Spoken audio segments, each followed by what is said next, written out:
continues on the Weather Channel.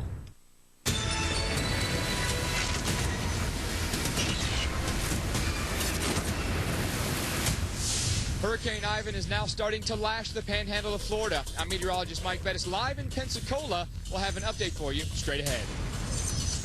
An angry wave starting to kick up here in Destin, Florida. It's a sign that Ivan is out there and he could be headed your way. People in Louisiana from Grand Isle to New Orleans are boarding up, packing up, and getting out of Dodge. They don't want to be around when Ivan arrives.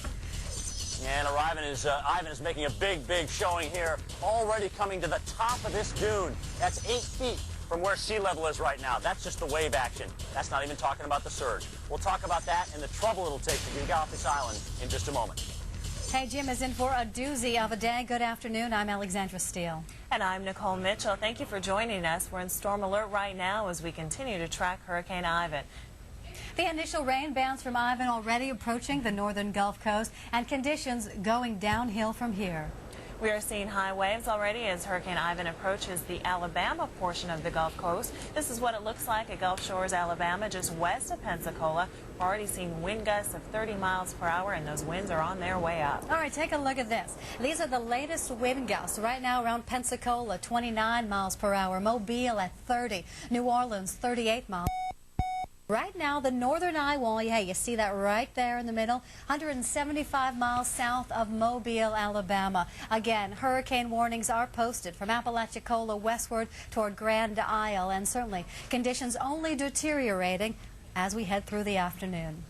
And to keep you up on the progress of the storm, we have meteorologists fanned all over the Gulf Coast region to bring you the latest. Of course we do, and Mike Bettis is in Pensacola. Storm tracker Jim Cantori is in Destin, Florida. Hey, Jim, let's start with you. The time to come is now to leave, isn't it? Yeah, I mean, if you don't want to ride this thing out, and yeah, granted we will be well east of the center, but you know what? There's still going to be wind gusting over 100 miles an hour. There's going to be tremendous water coming up here. There's no way you should be anywhere near the beach, and we won't be. I'll tell you that right now. Water has already come up to where I'm standing at this point. So you need to get off now, because what happens is the 331 Causeway Bridge is so low that the water in the bay, Choctawhatchee Bay, starts to overlap that bridge, even before the winds reach 40 miles an hour. And you know what? They're going to reach 40 miles an hour. Let me show you why. Let's look at our Sky Tracker radar. You can see these bands starting to slowly move their way in. And remember, folks, it's with the bands that you see the tropical storm force winds, at least initially, this far away from the center. It's with the bands, too, you see the most destructive part of the hurricane, but that's not until you get near the center. But with the bands that we're going to deal with right now, that's where we're going to expect those strong winds to come on down and lap that water over the bridge. So between 12 and 2, tentatively, they are scheduling to close that bridge. Keep that in mind. We got a chance to talk to the police chief, the fire chief, and this is what he had to say about his concerns with people staying here. We're starting to see wave action in the causeway coming from the Choctawhatchee Bay, and it's a very low causeway. So we think within the next 2 hours, we're going to have to close the 331 causeway down. And we're telling people that are in the communities of South Walton, you've got to go now. Once that causeway closes, essentially all your evacuation routes are gone.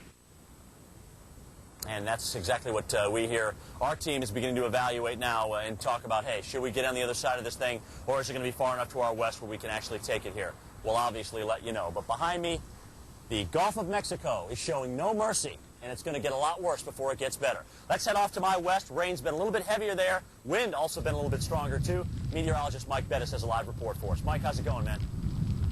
Well, Jim, you nailed it right on the head. The winds have picked up. The rain has picked up as well. Our location right here is at Palafox Pier, and behind me is Pensacola Bay. You can see that the water's really starting to get rough out here. A lot of folks have shored up their boats. Earlier today, it was actually fairly calm. People out here taking care of a lot of the boats that are in the marina that are right here, and this really could be a tough time for them. Although this marina is protected on 3 sides by a 10-foot break wall, we're expecting strong storm surge to come our way. We caught up with the harbor master, and he gave us his worst-case scenario. We're very concerned with the tidal surge coming in. It looks like we're about 4 to 5 feet away from the actual bay, being in the streets here in downtown. Another 2 or 3 feet after that, the marina is probably going to come off of these pylons we have sitting right here, which holds our marina together. Another 3 feet after we get level with the street here, and the marina is going to probably be gone. So one thing that we do not want to see is a lot of inland flooding with some storm surge here, but that could definitely happen. Again, the conditions have gone downhill quickly here with the heavy rain and the strong winds that have come through. Evacuations out of Okaloosa, Escambia, and Santa Rosa counties. Take those northward routes, 29, 87, or 97. If you can get to 65, get there and get northward.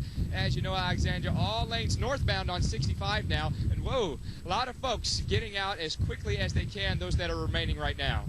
You know, Mike, it's so interesting seeing the dichotomy of conditions from where Jim is to where you are. Certainly really rough there. Thank you so much, Mike. We'll get back to you. You know, Mike, talking about the winds, talking about the flooding as well. So let's take it inland and let's take the forecast through the south through the next few days. And Nicole's got that. Nicole?